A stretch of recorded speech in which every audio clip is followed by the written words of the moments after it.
Amém. Vocês podem se sentar com a convicção de que tudo aquilo que nós colocamos na mão do Senhor sempre multiplica. Amém. É fato que tudo aquilo que vai para a mão dele se multiplica.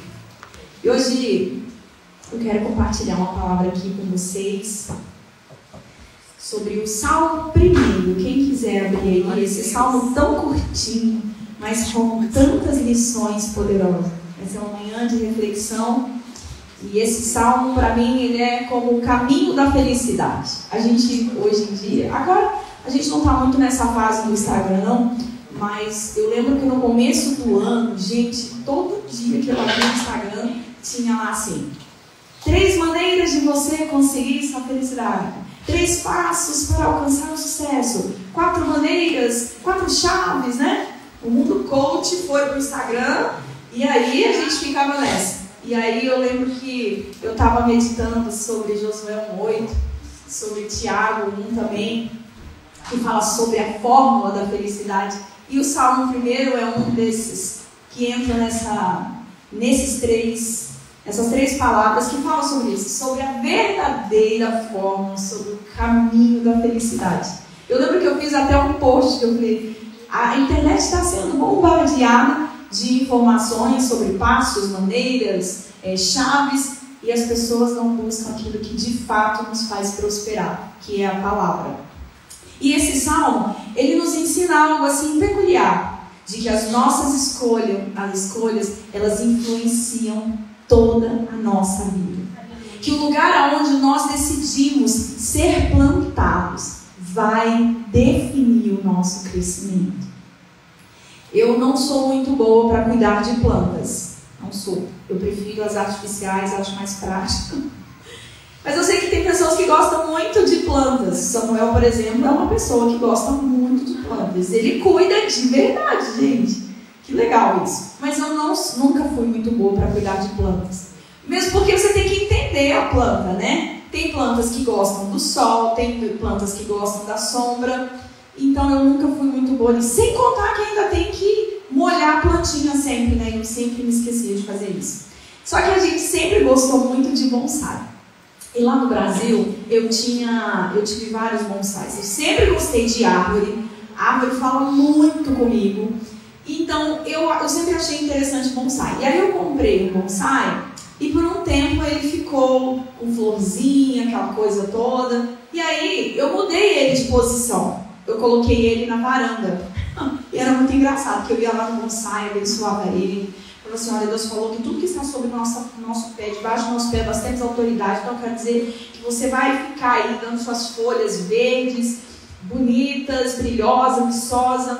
Mas não adiantava apenas eu profetizar sobre o bonsai se eu não cuidasse dele. Até que um dia eu vi que as folhas dele começaram a murchar, a secar. E aí eu continuando lá, né? Molhava ele sem saber quantas vezes eu molhava, se era uma na semana, se era 2. E cada bonsai tem um jeito de tratar. Enfim, o bonsai praticamente morreu. E naquele dia eu fiquei muito triste. Eu falei: puxa vida, que coisa chata.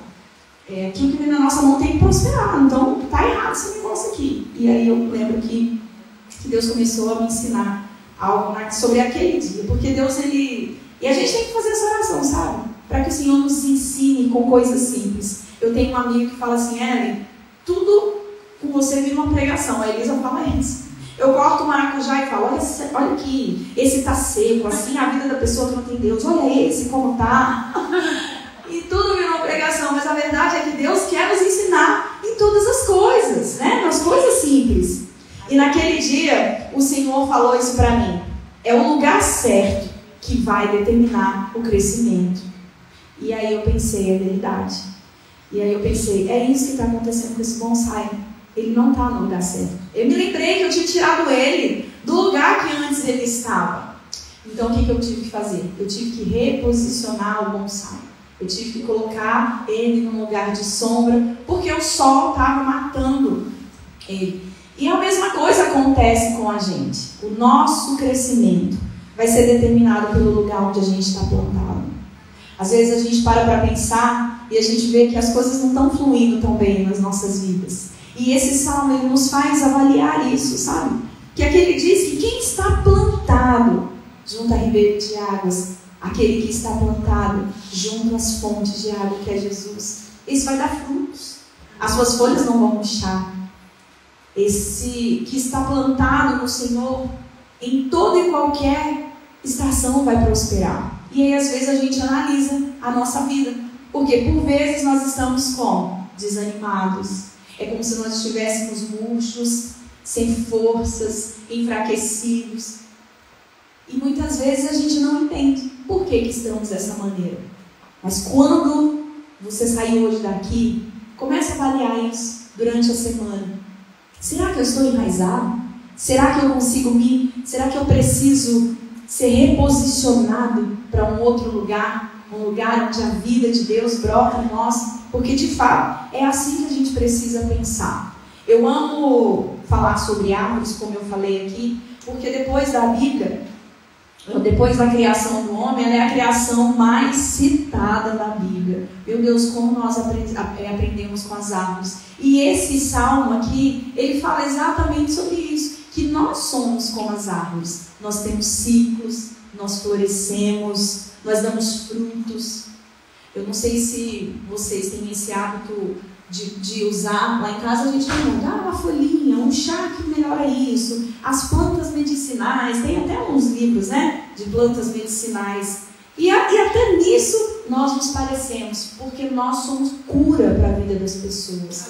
As nossas vidas têm o papel de curar outras pessoas, assim como a árvore. As pessoas, elas vêm para a nossa sombra, sabe? Aquelas pessoas em dias difíceis que procuram você, porque sabe que debaixo da proteção dos seus asas, das suas asas, dos seus braços, tem refrigério. Existem árvores que dão água, né? A gente sabe que tem os cactos, tem um coqueiro. Então, nós nos parecemos muito com as árvores. Elas passam por estações e a gente também passa. Tem estações do inverno, onde as folhas estão secas, os troncos, né, eles ficam expostos. E nessa hora parece que, comparando a nossa vida, é como se a gente estivesse seco e frutífero, mas é só uma estação. A gente se sente exposta, porque no inverno das nossas vidas, toda a nossa beleza parece que se esvai. A nossa beleza vai embora, expondo inclusive os machucados, né, expondo a nossa dor. E as árvores são assim. Quando elas estão na primavera, elas estão na sua maior fase de exuberância. Ela chama a atenção. Mas o que o Senhor nos traz a esse texto, nos comparando com a árvore, principalmente é falar sobre o lugar que estamos enraizados. Sabe, hoje em dia as pessoas têm buscado muito dar frutos que falam de resultados, de consequência, sabe? Mas os frutos, eles só são uma consequência de quem está enraizado. Nós somos galhos e nós só vamos dar frutos se nós de fato estivermos enraizados no Senhor. E as raízes, ela fala do quê? As raízes falam daquilo que é oculto. Ninguém vê as nossas raízes. Ninguém vê de fato o que somos em Deus. Somente o Senhor. Então nós precisamos entender que é necessário a gente se avaliar, a gente pensar do lugar onde nós estamos hoje, para que a gente venha ser como uma árvore frondosa. E esse texto, ele tem algo que eu acho muito interessante. Logo no primeiro verso, e eu vou ler o salmo todo, que ele é curtinho, só são 6 versos, e depois eu quero falar algumas coisas aqui sobre ele. E ele diz assim: bem-aventurado são aqueles que não seguem o caminho dos ímpios, não imita a conduta dos pecadores e não se assenta na roda dos zombadores. Ao contrário, a sua satisfação está na lei do Senhor, e nessa lei medita dia e noite. Ele é como árvore plantada a ribeiro de águas correntes, que dá o seu fruto, e suas folhas não murcham, não caem. Tudo que ele faz prospera. Não é o caso dos ímpios. Os ímpios são como palhas que o vento leva. Por isso os ímpios não resistirão ao julgamento, nem os pecadores na comunidade dos justos. Pois o Senhor aprova o caminho dos justos, mas o caminho dos ímpios leva à destruição. Eu não sei se você já buscou o significado da palavra bem-aventurado. Eu sempre me questionava, bem-aventurado eu achava que era a mesma coisa de ser feliz. Mas o significado de bem-aventurado é ser mais do que feliz. Para isso o Senhor te chamou, para ser mais do que feliz. O bem-aventurado é aquela pessoa que desfruta de um favor e de uma graça diferenciada. Sabe, que coisa linda. Então, a partir de hoje, olhe para você, lembre dessa palavra. O Senhor me chamou para ser mais do que feliz, para desfrutar de um favor e de uma graça diferenciada. Existem pessoas que vivem isso e a gente sabe. Eu falo isso com humildade no meu coração. Eu reconheço que nada que tem de bom na minha vida sou eu mesmo. Tem um grande pregador que ele fala isso, ó. Tudo que há de bom na nossa vida é Deus. O que há de ruim sou eu mesmo. E é bem isso. Então eu reconheço isso, sabe, queridos? Mas eu, desde o dia em que eu me permiti ser reposicionada para o meu lugar de força, eu vivo isso. Eu lembro que lá no Brasil, no culto de mulheres, eu tinha uma pastora, eu era líder com ela lá no culto de mulheres, era a pastora Fátima. E aí toda segunda-feira eu tinha um testemunho para contar. Gente, era muito engraçado. E aí eu falava, às vezes coisas pequenas, coisas do dia a dia. Aí ela falava assim, então gente, agora eu vou dar a palavra para ela, porque a Ellen parece aquelas meninas chatas, sabe, da escola. Tipo, eu tenho, você não tem. E aí elas ficaram me rotulando, lá vem a menina chata.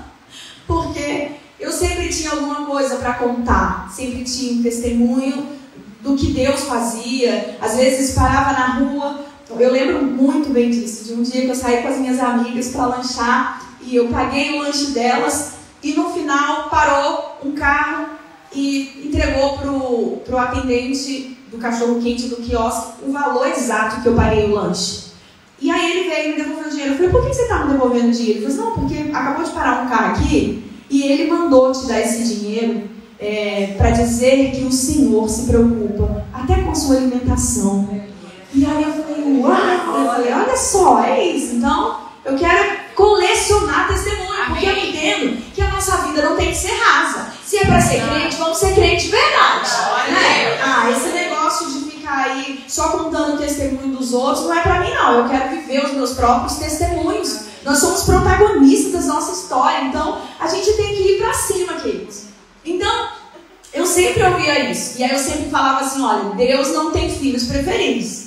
Deus tem filhos íntimos. E para os íntimos existe um lugar, um acesso diferente. A verdade é essa. Não é porque eu sou o melhor, mas é porque eu me permito expor a presença dele. E quanto mais eu me exponho à presença dele, mais a glória dele é revelada, mais sensível eu fico à direção e mais eu vejo a intervenção de Deus.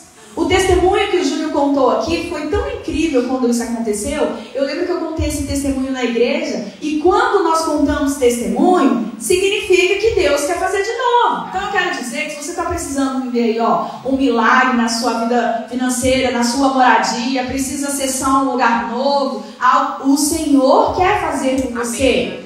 Você só precisa se reposicionar, sair do lugar aonde você se sente murcho, fraco, sem vida. Nós precisamos caminhar nessa verdade. Então, essa promessa de ser bem-aventurado, de ser mais do que feliz, de viver uma vida de extravagância, de um favor e uma graça diferenciada, é para aquele que se posiciona. Eu tenho visto, eu tenho caminhado, felizmente, em coisas simples, mas eu vejo a intervenção de Deus. Eu lembro que no dia que nós viemos para cá, nos dias que nós viemos, a gente saiu para comprar uma cama para lá, e uma cama que eu queria muito. E eu achei o preço dela um pouquinho salgado na IKEA, mesmo porque a gente precisava comprar 4 camas, né? Então, vamos lá, uma grana que nós investimos nisso. Aí nós saímos para comprar. Só que a lâmpada do quarto da Elisa não estava funcionando.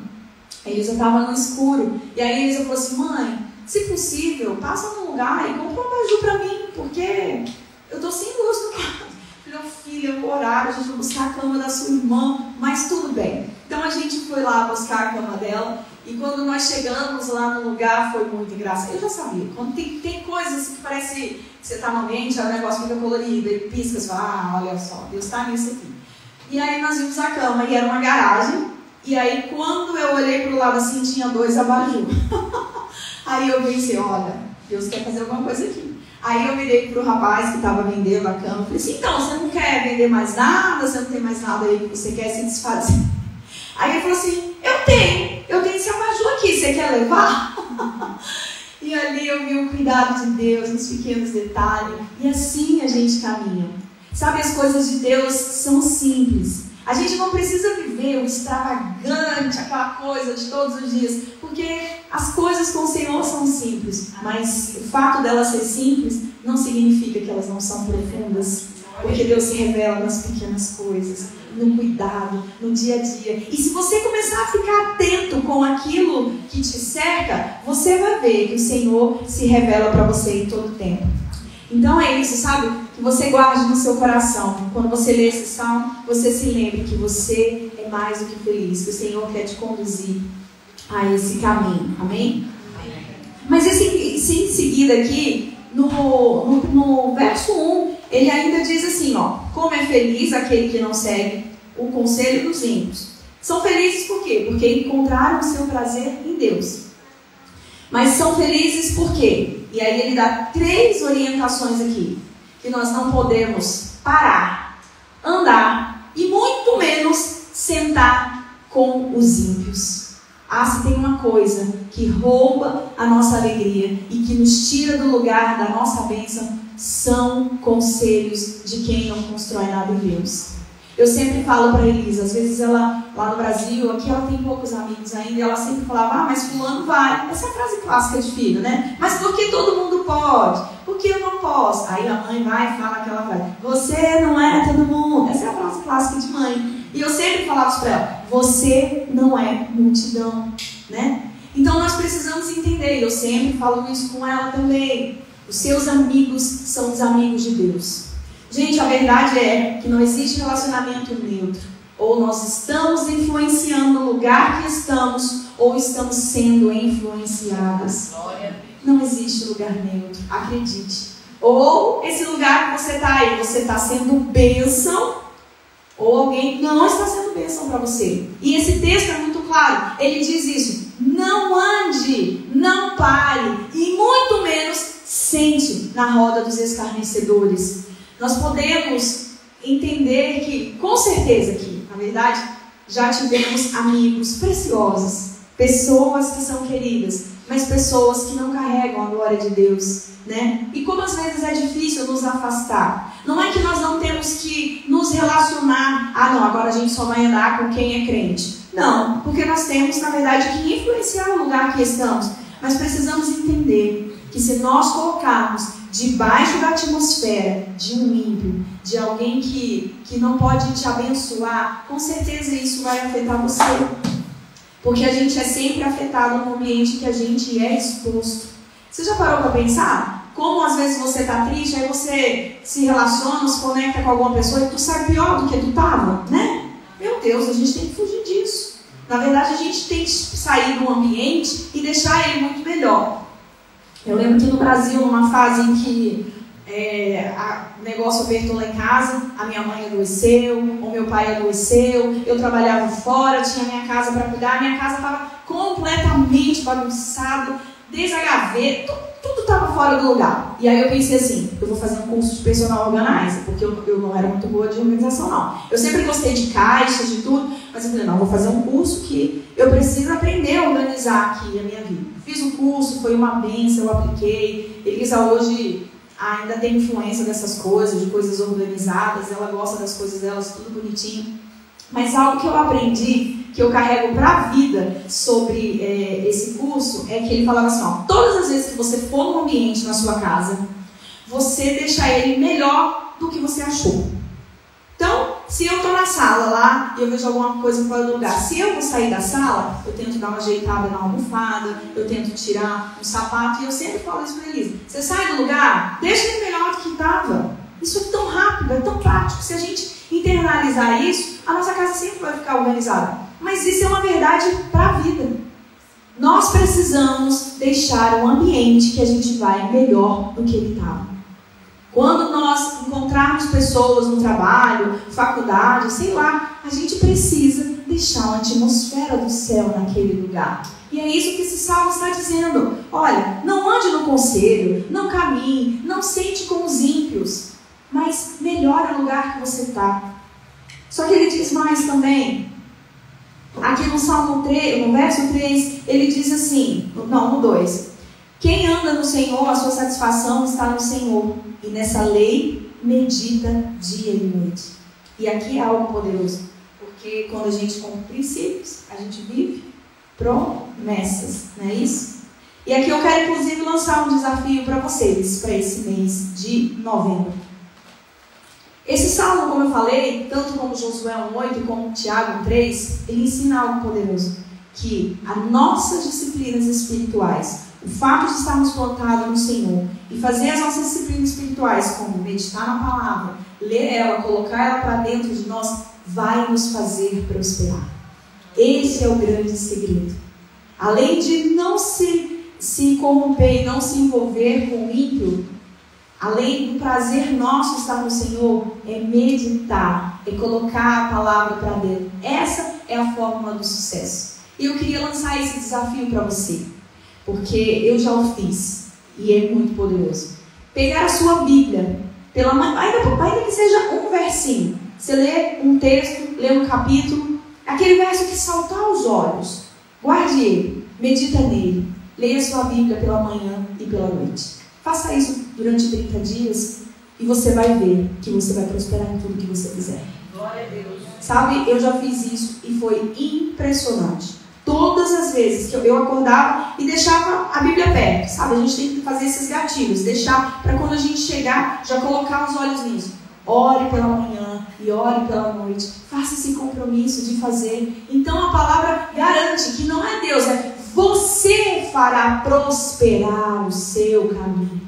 Então esse salmo, ele nos dá essa possibilidade de aprender mais com aquilo que Deus tem para nós. Sabe, de não apenas caminhar e dizer, não, eu estou aqui na igreja, não, eu venho ao culto, não, eu guardo os mandamentos do Senhor, mas nós temos que ser operoso, praticante. Não adianta apenas ouvir se nós não colocarmos em prática. A Bíblia, por si só, ela pode ser apenas uma letra. Para mim pode fazer todo sentido e fazer um boom na minha vida, me fazer viver uma revolução espiritual. Mas se você deixar ela dentro da sua casa e usar apenas como um amuleto, lá no Salmo 91, das páginas amarelas, e o Salmo 23, não vai ter valor para você. Então não termina esse mês, faltam apenas 2 meses para o ano acabar. Mas não queira terminar um ano da mesma maneira como você começou, sabe? Sem compromisso, sem um lugar firme para estar em Deus, comprometido. E existe uma promessa nisso. Olha o que ele diz: se você fizer isso, se você meditar de noite na minha palavra, você vai prosperar. Você será como uma árvore à beira de águas correntes. E o que ele está querendo dizer aqui é que você vai ter uma fonte particular. Esse texto diz que como somos plantados às águas, junto a ribeiros de água, nós temos uma fonte particular que é Jesus, que nos faz prosperar em todas as estações. E aqui ele fala também sobre o ímpio, como eles são. Diz que, eu estava pesquisando, na verdade, sobre murchar. Qual o significado de murchar? Murchar é perder o brilho, é perder a força, é enfraquecer, é se esvaziar. E quem nunca se sentiu assim? E um sinalizador disso, quando você se sentir exatamente assim, vazio, seco, fraco, pode prestar atenção. Tu está sem ler a Bíblia, você não está lendo a Bíblia não. Tem uma frase que diz assim: se nas últimas 24 horas você não ouviu a voz de Deus, é porque você saiu da frequência dele. E isso é muito sério. A gente precisa buscar, ele é a fonte de todas as bênçãos. Às vezes a gente fica sem direção. Ah, mas eu não sei o que fazer. Está aqui, ó. Ele vai falar. Ele vai falar, e não é pra gente pegar isso aqui como horóscopo de crente não, sabe? Deixa eu ver o que Deus vai falar hoje comigo. Aqui, é isso aqui que Deus tem pra mim. Quantas vezes, gente, vamos combinar? Quem nunca fez isso? Eu já fiz. Tem até aquelas caixinhas de promessa, né? Só tem palavras de bênção, lógico, né? Tá falando das promessas. Mas a gente se atenta a esse tipo de coisa. E aí a gente não para de fato mergulhar naquilo que é importante. Aí a gente fica o quê? Como fala aqui o texto, murcho. A gente perde a força. A gente se sente seco, infrutífero. E não é essa condição que o Senhor quer nos levar. E aí ele fala, olha, os que são meus são viçosos. Eles têm um brilho, eles brilham, eles têm vida. E é assim que a gente tem que ter. E aí ele fala sobre a palha também. E qual é a definição da palha? A palha ela é desidratada. A palha ela não tem vida. E esse aqui para mim é o mais triste. Ela é facilmente levada. Ela é instável. E quantas vezes a gente se sente assim? Facilmente levadas por ventos de doutrina. Facilmente levado pela opinião de alguém que não concorda aonde você mora, no seu trabalho. Meu Deus, como palavras tão simples falam de forma tão profunda, né? E mais, a palha não tem raízes. A palha ela não tem raiz. Então ela é facilmente destruída. E é assim que nós precisamos, sabe, avaliar, analisar. Hoje o Senhor quer te fazer pensar sobre isso. Examinar essas características do ímpio.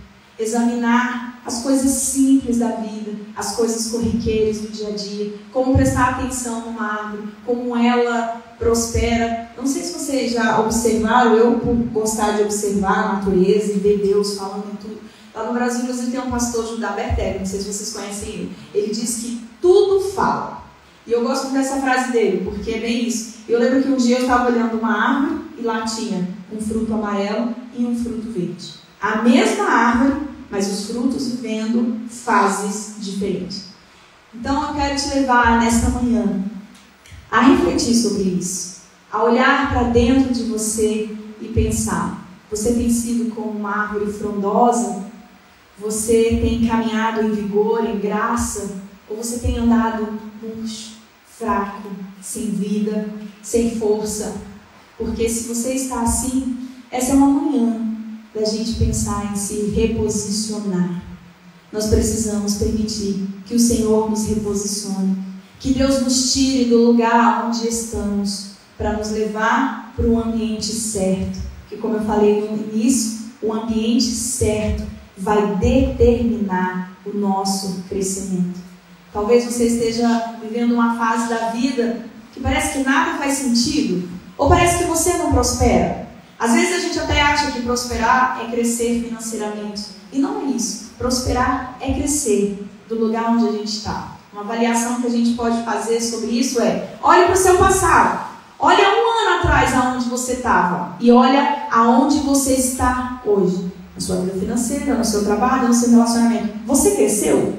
Se você cresceu de onde você estava no ano passado para o lugar que você está, então a prosperidade te alcançou nessa área. Agora, se você continua estagnado no mesmo lugar que você estava um ano atrás, significa que nessa área da sua vida não houve prosperidade. E para essa área da sua vida que parece seca, infrutífera, seca, sem vida, o Senhor quer derramar a graça dele sobre você. Ele quer fazer você ser mais do que feliz. O Senhor quer que você viva um favor e uma graça diferenciada.